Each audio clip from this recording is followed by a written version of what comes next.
자, 그럼 첫 번째 이슈 바로 확인해 보도록 하죠. 썸머랠리 기대를 하고 있습니다. 7월 증시 목표 지수. 자, 우리 김진욱 파트너님, 중간 정도의 의견을. 네. 근데 좋아요. 예, 나쁜 의견이 아니고 좋은 의견이기 중간이 제일 때문에. 좋죠.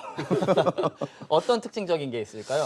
예, 뭐 우선 지수적인 측면을 좀 본다면 중장기적으로 봤을 때는 사실 대한민국 증시의 규모가 상당히 큽니다. 그리고 앞서 말씀하셨던 부분에서 지금 델타 바이러스의 어떤 변이 전파라든지 이런 것들이 단기간에는 시장의 발목을 잡을 수도 있다라는 리스크를 좀 감안했을 때 사실 어떻게 하다 보니까 중간값을 말씀드리게 됐는데 우선 국내 지수 같은 경우에도 지금 현재 저희가 MSCI 신흥국 지수에 지금 포함이 되어 있는데 이게 만약에 선진국 지수로 넘어갔을 때를 감안한다면 분명히 지수의 어떤 상승 랠리 이런 것들 좀 쳐다볼 수 있겠죠. 이렇게 되면 대략적으로 전체적으로 약 한 60조 원 정도의 규모의 자금이 들어온다라는 이런 이론적인 부분 때문에 아마 7월 달 이후에 어떤 시장의 상승이나 이런 것들을 또 좀 긍정적으로 내다보자는 이런 이야기들이 나오는 것 같고요. 사실 그런 부분보다는 좀 당면한 과제, 델타 바이러스라든지 이런 쪽에 대한 리스크를 조금 생각하지 않을 수 없다.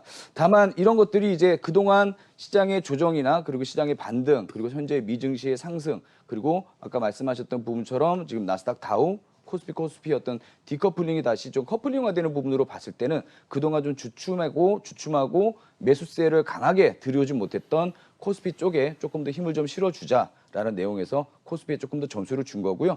뭐 이머징 마켓에서도 사실 필리핀이나 대만에서 뭐 펀드 해지나 이런 것들 때문에 상당히 좀 골치 아픈 일이 있었습니다만 국내 증시 같은 경우에는 그런 부분에서는 좀 펀더멘털이 탄탄하다라고 좀 판단을 하는 부분입니다. 그리고 현재 지금 시장을 계속 좌지우지하고 있는 경기 지표라든지 뭐 PMI 지수라든지 뭐 소비자 지표라든지 이런 것들이 아직까지는 좋게 나온다. 그래서 좀 상반되는 또 상충되는 부분들이 있어요. 델타 바이러스 우리가 경험했던 팬데믹 같은 경우에 지수의 급하락이나 이런 것들, 뭐 대세 하락 이런 것들을 경험했는데 지금 현재까지는 델타 바이러스 변이가 움직이고는 있지만 전체적인 글로벌 증시의 상황이나 이런 것들이 아직 기조를 좀 유지해주고 있다라는 점에서 조금 더 상승의 여력이 있다라고 판단하고 있고요. 국내 같은 경우에도 현재 거리 제한두기 완화라든지 이런 것들이 7월 달부터 시행되는데 아직까지는 뭐 큰 문제 없다. 시행하는 것에 대해서 7월 1일부터 정책 적용을 하게 된다면 지금보다 조금 더 올라설 수 있는 분위기 좀 가져가지 않을까 판단하고 있습니다. 어쨌든 이런 부분을 상반되는 이야기와 그리고 상충되는 내용들이 있지만 현재 지수의 상승세를 당장에 꺾을 만한 요인으로 뭐 일시적인 작용을 하더라도 그런 것들에 대한 대책이나 이런 것들이 충분히 마련돼 있지 않나 이렇게 좀 긍정적으로 보고 말씀드리겠습니다. 자, 그럼 두 번째 이슈 바로 확인해 보시죠. 아, 그래요. 오늘 두 가지의 핵심 이슈 중에 첫 번째인 것 같습니다. 실적 랠리. 자, 그럼 김진욱 파트너님, 그 만두 맞죠? CJ 제일제당 아까. 앵커님 만두 좋아하세요? 네, 좋아합니다. 만두가 어느 나라 음식이죠 원래? 설날에 먹으니까 우리나라 음식이 아니지 않습니까? 중국이죠? 네. 중국에서 만두를 전통 음식으로 사람 머리를 이렇게 비슷하게 빚었다는 이야기 알고 계시지 않습니까, 다들? 예.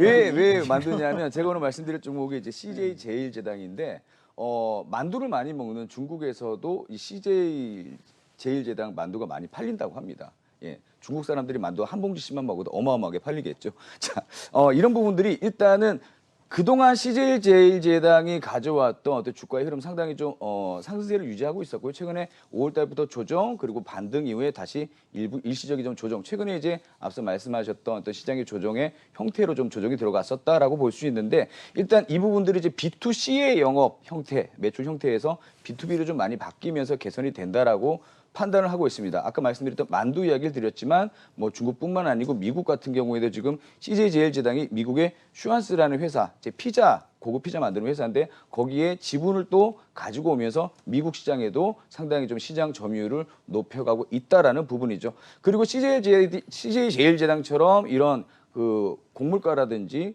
원재료의 어떤 상승과 굉장히 매출이 직결되는 종목들 사실 우리가 앞서 시장의 사이클에서도 원자재가 상승해서 이야기하셨던 뭐 철강이라든지 그리고 뭐 구리 그리고 곡물 가격 상승 이런 것들 뭐 국제유가라든지 이런 것들이 계속 사이클의 순환이 돕니다. 이런 부분에서 곡물 가격의 상승이 또 판가 상승으로 이어지고 또 이러한 것들이 매출에 기여할 수 있는 단가 상승으로 조금 소비자들한테 부담이 되겠지만 이어진다면 매출의 상승은 그대로 좀 보여줄 수 있는 구간이 나올 것 같고요. 앞서 이야기했던 주제가 이제 2분기에 대한 부분이기 때문에 1분기보다 2분기에 대한 관점이 조금 더 높다고 보겠습니다. 그렇다면 시장이 조금 주춤하더라도 이렇게 우리가 뭐 소비재라든지 일반적으로 우리가 먹고 마시고 하는 이런 음식료 이런 업종들은 그다지 타격을 받지 않는다라는 점에서 뭐 2분기뿐만 아니고 3분기에도 실적에 대한 전망치가 좋지만 이런 부분들을 계속 유지한다면 CJ 제일제당의 앞으로 주가의 상승 이런 것들 조금 기대해 볼 수 있다. 특히 7월 달부터 가격이 좀 올라가는 품목들이 있습니다. 소비자들께서는 조금 부담스럽지만 주가의 방향성을 우상향으로 바꿔줄 수 있는 실적 증대의 재료다 이렇게 말씀드릴 수 있겠습니다. 그럼 바로 다음 이슈 확인해 보도록 하죠. 종목이 NH한국사이버결제. 네. 아, 그래 종목을 안 봤었네요. 네. 정신이 없다 보니까. 네. 네, 우선 뭐 지금 같은 경우에 뭐 델타 바이러스가 전파가 되지 않는 게 우선이라고 생각을 합니다. 그래서 저번 주에 제가 말씀드렸던 것은 시간적인 접근으로 시젠이라는 종목을 말씀드렸었고 다음날 보러 26% 급등이 나왔습니다만 시젠을 만약에 인스턴트 식품에 비유하자면 오늘 제가 말씀드린 NH 한국사이버결제 같은 경우에는 가정식 백반이다라고 좀 말씀을 드려야 될 것 같아요. 어쨌든 실적은 당연히 겸비하고 있고요. 이러한 부분들이 앞으로 우리가 팬데믹이 다시 한번 드리워진다면 앞서 움직였던 주가의 흐름처럼 이 결제 관련주들의 흐름이 상당히 좀 원활하게 진행이 될 가능성이 높다. 그런 것들과 함께 소비의 국경이 지금 사라진 이 한국 사이버 결제 같은 경우에는 뭐 아시다시피 애플과 그리고 뭐 테슬라라든지 그리고 동남아의 주요 큰 쇼핑몰이나 이런 것들과 이제 MOU 체결을 했기 때문에 아마 국제적인 어떤 시장의 잠식도 차츰차츰 국내에서는 이런 부분들이 가장 큰 부분을 차지하고 있는 회사라고 말씀드릴 수 있고요. 비대면이 이제 재확산된다면 여러분들 아시다시피 이런 전자결제주라든지 그리고 쇼핑, 뭐 인터넷 쇼핑 그리고 그런 부분들에 대한 추가적인 비대면 문화에 대한 인식이 이미 진행되었기 때문에 다시금 이런 것들을 각인시켜주면서 아마 이쪽 관련주들의 흐름이 좋게 나올 것 같다 이렇게 판단하고 있습니다.